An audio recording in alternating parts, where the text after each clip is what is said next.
Benvinguts a la primera visita guiada anomenada Seguint el fil, vivim i contem la seda. Es troba dins del programa de la tercera fira del fil d'Oliva. Josep Escrivà, junt a l'Associació de Boixeres i Artesanes d'Oliva. Aquest any ha pres una rellevància un poc més internacional gràcies a la cooperació de la UNESCO de València. Anem a començar a l'edifici de l'Enginy. Anem a recórrer els carrers de la vila d'Oliva, sempre a intramurs de l'antiga muralla. Cristina, jo soc Carmina, conta la llegenda, fa molts milers d'anys, en l'antiga Xina hi havia un emperador que li deien Huan Xi. Aquest emperador tenia en la seva residència uns jardins preciosos, plens d'arbres i flors i fruites de totes les varietats. Hi ha una sèrie d'arbres que ell veia que li faltaven les fulles a poc a poc. Ell estava molt preocupat. Doncs, com ell tenia massa coses a fer, li va demanar a la seva esposa, Xin Li, si podia averiguar què és el que passava en aquests arbres. Ella mirava tots els dies els arbres, pegava voltetes i voltetes i tornava a mirar. Tornava a mirar i no veia què és el que passava. Fins que un dia es dona compte que hi havia uns cuquets que estaven menjant-se les fulletes. Ah, ja ho he descobert. I un d'aixòs dies que li agafa una tasseta de te, baix d'una morera, però de sobte li cau un capoll dins la tasseta del te. Estava molt calent i es cremava els dits i per molts d'intents no podia traure el capoll, fins que al final trau un filet molt guapet, filet. Es quedava meravellada en ese filet. Va pensar, i si juntem molts filets i poguera fer un teixit? Doncs això va fer. Ella va pensar, vaig a fer-li un preciós mocador per al meu espòs. Gràcies, Xin-li. I així va començar tot. Com es va descobrir la seda. Va ser un secret que va estar guardat durant més de 2000 anys. I tot va ser pena de mort. El qui s'enterara, li tallaven el cap. O el desterraven. Però això era el millor que li podia passar. Fins que van anar uns monjos en època romana i molt espavilats van agarrar uns capollets i els van posar dins dels bastonets de bambú i van poder burlar les fronteres i tots els controls. Això era en època romana, primer segle després de Crist. Es va descobrir el secret millor guardat, que era com es fabricava la seda. En aquest temps, com es vestia la gent? La gent eren uns teixits de fibres naturals com era el lli i el cotó. Després, fibres animals. Estava la llana, més calenteta. Però també podien vestir-se més al nord en pells. Doncs la revolució que va ser el teixit de la seda va ser impressionant. Però clar, tots no s'ho podien permetre. La seda costa molt de fabricar, costa molt de criar. Només una sèrie de persones podien permetre això. I aquest pont entre dos mons que van haure entre Xina i Europa va fer que tota Europa i pràcticament tot el món pogueren vestir-se amb la seda. La seda pot ser càlida a l'hivern i fresca a l'estiu. Sí, per l'abastiment d'aigua, sobretot per a l'edifici d'on venim ara, l'edifici de l'Enginy, perquè va ser allí on es produïa el sucre, un gran comerç important per a la ciutat d'Oliva, per a la comarca i sobretot per a tot el regne de València. Però compartia importància també amb un altre comerç que va començar a produir-se com va ser la cria dels sucs de seda. Important també a Oliva, a la comarca i a tot el regne de València. La seda arriba sí al nostre territori de la mà dels àrabs. I va significar, l'arribada de la seda significa un importantíssim canvi en el que és el paisatge tant urbà com rural. Comença així a veure certes moreres que anaven plantant-se al voltant de les sèquies i també aquelles alqueries que anaven a dedicar-se a la cria dels cucs de seda. Totes les sénies i de les sequietes es ven moreres plantades que, a part de servir d'ombra per als llauradors que treballaven la terra, també servia per a donar de menjar als cucs.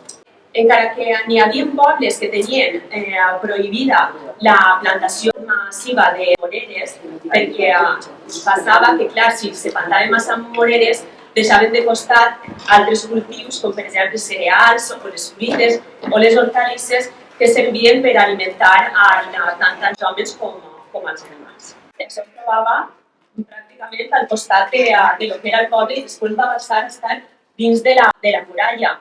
Tindre moreres plantades allí era significatiu. La ruta de la seda comença al segle XIV i ve de la mà també dels musulmans d'Al-Àndalus.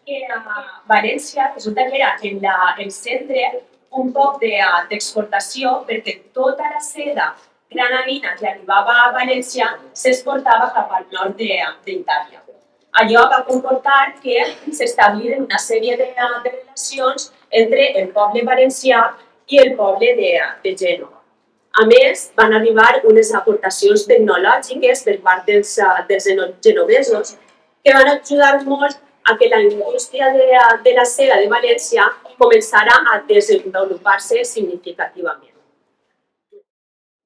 Si bé Oliva no tenia cap indústria sedera, sí lo que tenia portava molta matèria prima, forma de capolls de seda en què els camperols venien a pes per a traure's uns dinerets.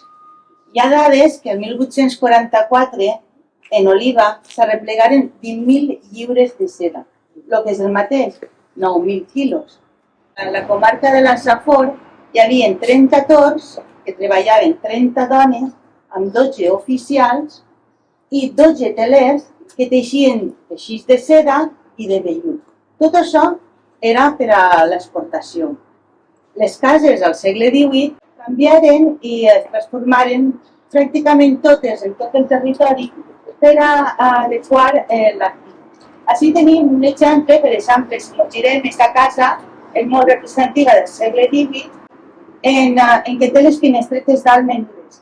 Les cambres s'adequaren per a fer la cria dels cucs. És a dir, si antes es guardava per a fer els queviures, per a guardar els queviures i el cereal, ara s'adequaven per a la cria. Criaven en andanes. Així Oliva, la cambra, li anomenem andana, i és per aquest motiu. Les andanes eren unes estructures fetes de canyissos en què es posaven apoyats en la paret i després hi havia com una espècie de llit de canyissos en què escampaven la fulla. La feien així perquè estiguera ben ventilada i ben airejada, perquè si no la fulla, si està molt amontonada i els cucs molt amontonats, es podreix i el que s'interessa és fer bon capoll per a poder vendre. Això tenia ocupat pràcticament tota la família. Normalment eren les dones i els xiquets els que més s'ocupaven d'aquestes coses, perquè hi havia moltes famílies en què feien tota aquesta tasca. Començaven poquet a poquet, dient-se uns a altres, cada vegada anava molta més gent a criar el cuc. Si bé l'home anava tot el dia per faena, també es dedicava a lo que era la cria del cuc, de que no es faltara de menjar, de que els animalets estigueren nets i ben airejats. També hi havia andanes que no estaven fixes a les parets i eren mòbils, és a dir, en aquelles cases que eren tan humils que no disposaven d'una bona cambra on poder criar els cucs, doncs perfectament se posaven a l'entrada de casa o a un espai que poguera córrer bé l'aire i eren uns canyissos que s'enrotllaven i s'escampaven.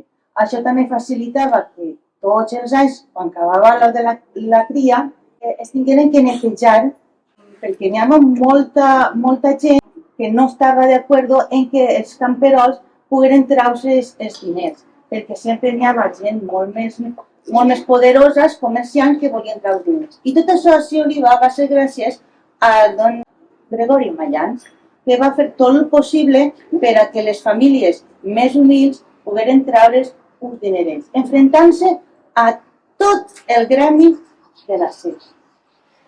Señor, la villa de Oliva cuesta sus días, majestad.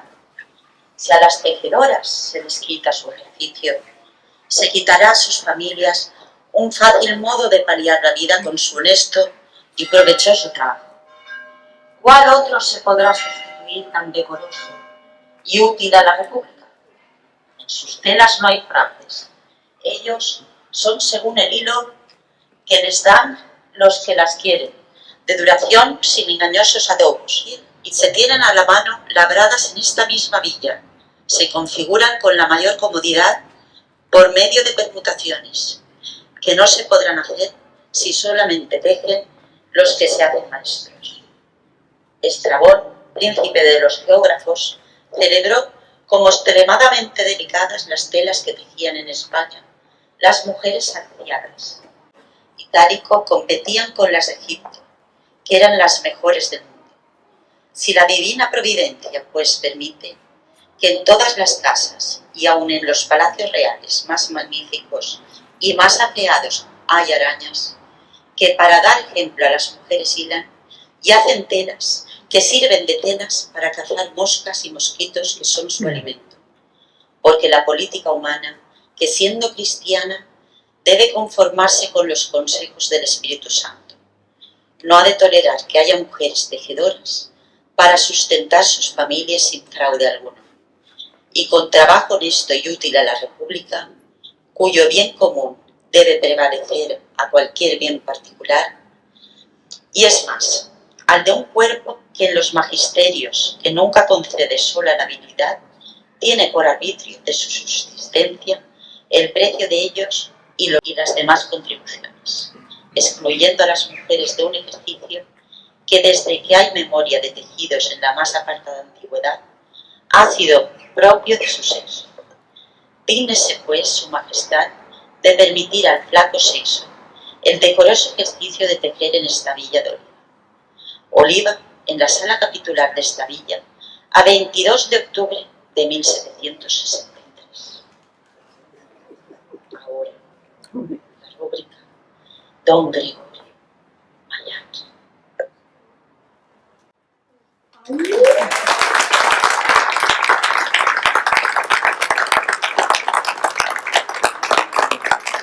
Ai, cosina, que bé que parles, te. T'has donat compte interessar-se per nosaltres i escriure al secretari reial per demanar-li que mos deixen fer la seda, que mos deixen conservar la nostra tradició per a treure uns pocs diners. Tu què trobes? Això és de la Junta Central, de comerciants, o jo què sé de què. Ai, mare, a saber què saben eixos de lo que nosaltres sabem fer, que és criar els cucs, que mos deixen tranquil·les. Calla, estic tota escaldat. Clar, és que tu què trobes? M'ha posat els cucs ahir a l'entrevilla per avivar-los i que isquen prompte i que facin un bon capell, per així poder guardar uns dinerets. Animal, tia. Dona, està bé que si tu estàs en casa, tu agafes i el poses els cuquets al costat de la llar per donar los calentorica. Però no. Lo que tens que fer, si vas per aquí caminant per allà, és normal que t'escaldes. Lo que jo no sé és com ho tens. Encara viva això, animita santa. Car viva, és que quasi ho tinc en car viva. Jo no tinc un avivador d'aixòs de cucs en tubets i en bandejes que ajuda, que nosaltres som pobres. Què vols que faci? I els pobres, què? Agafar-ho l'entrevilla? Clar! No, dona, no. Mira, això t'ho poses en la silla. Mira, jo ho porto, veus? Ai, guapets estan. I entonces tu t'ho poses ahí a la silla. y no vas caminant para casi para allá y t'estàs sola. Posa-te-ho ahí i veuràs com es dona calentó. Ai, això és més d'hores per mi, Això és... No saps quin regal li faig al meu home, que el tinc avorrit, tirant-lo tot el dia per allà, que no s'acoste, a veure si ho avive massa en la calor. Bueno, Mira, vale. Saps què el dic? Que estem així xerrant, tenim que anar a la feina, tenim les fulles, tenim més fulls, tenim que averiguar el fesol i penca encara que... Ai, el fesol igual. I si no anem a fer feina per lo nostre? Sí, Memon. Tu què trobes? El senyor el don Gregorio, xica, mantendrà a parlar en valencià. Vols que li convide que se vengan que nosaltres. Don Gregorio, ahí que le voy a contar una cosa. Ven aquí, don Gregorio, y acompáñenos. Vamos, damas, vamos. Ahí, mire, mi cocina. Qué simpática, mi cocina. ¿Sabe qué? Que dicen, que usted ya lo sabe, pero dicen que las donas de Oliva son mujeres muy treballadoras, porque suben a lo dalt de las moreras y por eso tienen la pancha tan rasposa. Vamos, que le tengo que contar una serie de Vamos, que es una noticia muy interesante.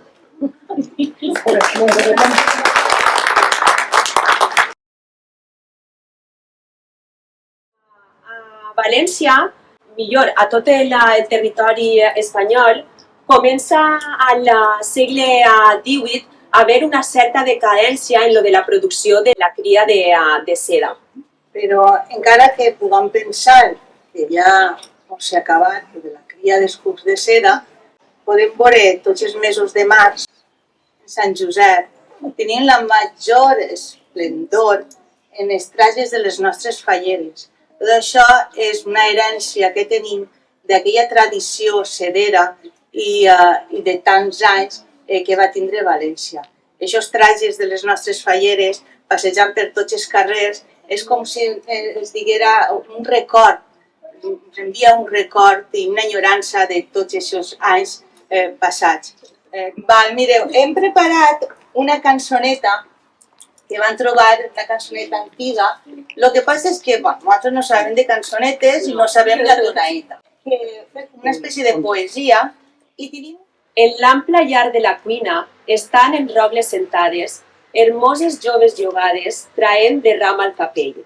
I sobre manta verdosa, en alegre montonada, se veu la boja filada presentant bonicament.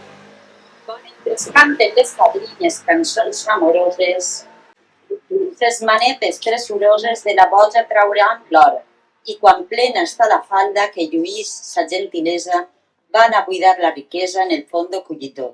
Bona Desmanyada, boja capell, bona madessa se traurà d'ell. El jornaler, en l'andana, escanyís una estirada va en grossos feixos de xa. I la part de plena boja per la trapa va baixar. El fadrí.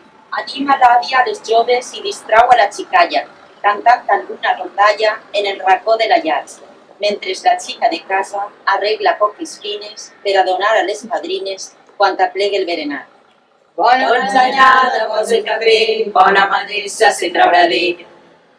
Bueno, pues sí, moltes gràcies a tots.